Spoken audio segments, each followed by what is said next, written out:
अरे भाऊजी कहाँ है आप, जल्दी आइएगा। हाँ आती हूँ।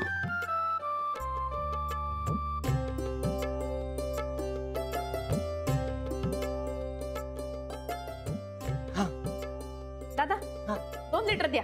हाँ हाँ। आणि उद्यापासून 2 लिटरच द्या। हाँ अरे भाऊजी आपकी मर्जी, ये लीजिए। भाऊजी हमका एक बात बताइए, आज से आप हमेशा के लिए आ गए हैं का अपने घर रहने?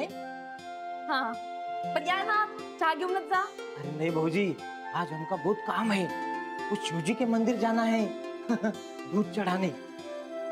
चाय पीने कल आएंगे ना? चलो आप भी सुखी रहना भाऊजी। आते। आई बाई पाय बरं,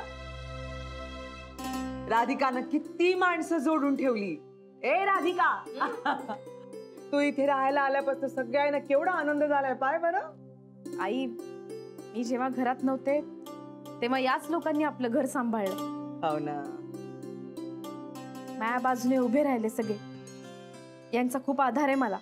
सुनबाई खरंच माणसंच जोडायला हवी, वेळ प्रसंगी हीच माणसं आपल्या मदतीला धावून येतात। खरंय।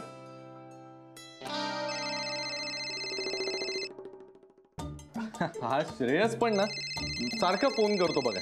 काऊन रे? अगं काय आहे, नवीन आहे ना तो, मग काही अडलं कामात की लगेच मला फोन करतो। इतक्या वेळा फोन होतात ना दिवसात ना। घेतो हा मी।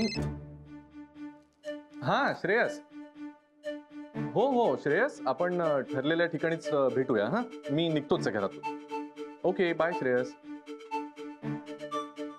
चल राधिका डबा तयार आहे का? निघतोय मी। हाँ तयार आहे ना डबा, आणते। हे काय तयारच आहे की डबा? तुम्ही आधी नाश्ता करून घ्या बरं। नाही नाही आता नको खायला, अगं तिकडे क्लायंट वाट बघतो ना, मी खाऊन घेतो ना तिथे काहीतरी।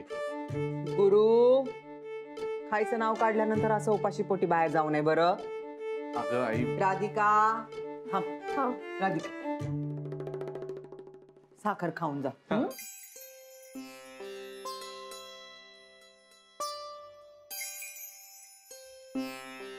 बस येतो हा। अरे सावकाश जा। येतो हा। राधिका अभिनंदन गुरुनाथ, अभिनंदन। आहा, आहा, बायको घरी आल्याचं तेच दिसतंय अगदी चेहऱ्यावर। काय काका या ना, मी निघतो ऑफिस।